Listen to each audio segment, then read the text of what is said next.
उनके सफलता के 10 सूत्र थे, 10 मोटिवेशनल सूत्र।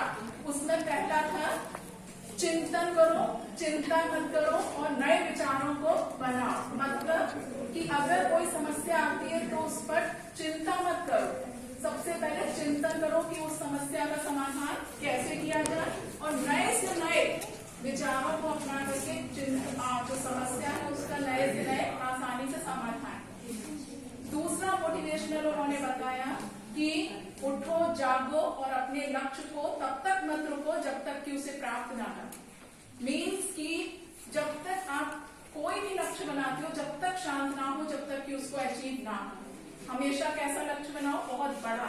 जितना बड़ा ऊंचा सोचोगे उतना ही ऊंचा उसको अचीव करोगे। नेक्स्ट उन्होंने कहा एक बार में एक ही लक्ष्य बनाओ और उसको जब वो प्राप्त हो जाए और तब तक उसमें अपनी पूरी आत्मा डाल दो, है ना, और तब तक ना रुको जब तक कि वो लक्ष्य आपको ना मिल जाए। ऐसा ना हो कि आप बहुत सारे लक्ष्य बना लो और आप कुछ प्राप्ति ना करो। तो एक लक्ष्य एक बार में बना करके उसके अचीवमेंट के लिए पूरा जितना पोटेंशियल, एफिशिएंसी आपके अंदर है वो आप उसमें पुट करेंगे। साइकोलॉजी का एक और उन्होंने बहुत ही अच्छा कोटेशन लिखा। उसमें लिखा जब तक जीना है तब तक सीखना है ना, और अनुभव ही सबसे बड़ा शिक्षक है।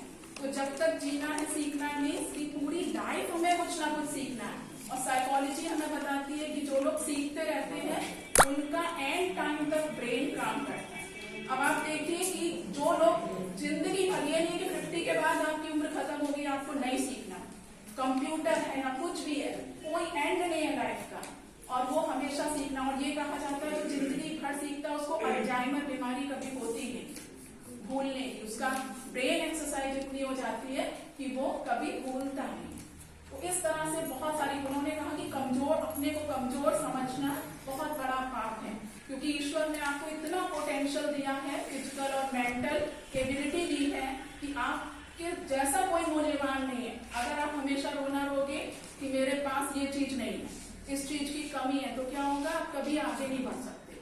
तो हमेशा आपको बहुत कुछ दिया है ईश्वर ने और वो चीज को आपको समझना चाहिए। नेक्स्ट सूत्र उन्होंने दिया कि हमेशा नेतृत्व करो, आगे बढ़ो और कभी डरो मत, है ना। तो हमेशा लीडरशिप क्वालिटी होनी चाहिए, एबिलिटी टू कंट्रोल अदर्स, और whatever changes you want to make you have a capacity to make that. आपके अंदर इतनी क्षमता विकसित कर लो कि जैसा दूसरों में चाहते हो वैसा, जो देखना चाहते हो वो परिवर्तन, नेतृत्व आप कर पाओ।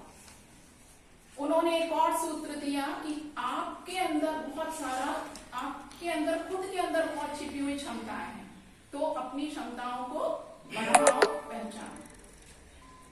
नेक्स्ट उन्होंने इमोशंस के ऊपर दिया कि जब ब्रेन और हार्ट, दिल और दिमाग के बीच में संघर्ष हो तो किसकी सुननी चाहिए? हमेशा दिल की सुननी। उन्होंने कहा कि अगर आप दिमाग हर चीज में लगाओगे तो क्या होगा? दिमाग हमेशा अपने फायदे की बात करता है ना, कि हमारा फायदा कैसे हो जाए। और जब आप दिल से सोचते हो तो किसके फायदे की सोचते हो? सोसाइटी। तो फीलिंग्स को उन्होंने, इमोशंस को इतनी इंपॉर्टेंस दी। तो साइकोलॉजी के हमारे स्टूडेंट्स होंगे उन्हें मालूम होगा मेंटल प्रोसेस के बारे में। One by one we will discuss, है ना, इन क्लासरूम की सारी चीजों को उन्होंने जिस्ट में उतार करके और व्यवहार को उन्होंने कहा कि सिर्फ हमें आत्मसात नहीं करना, उसके जैसा बनना है।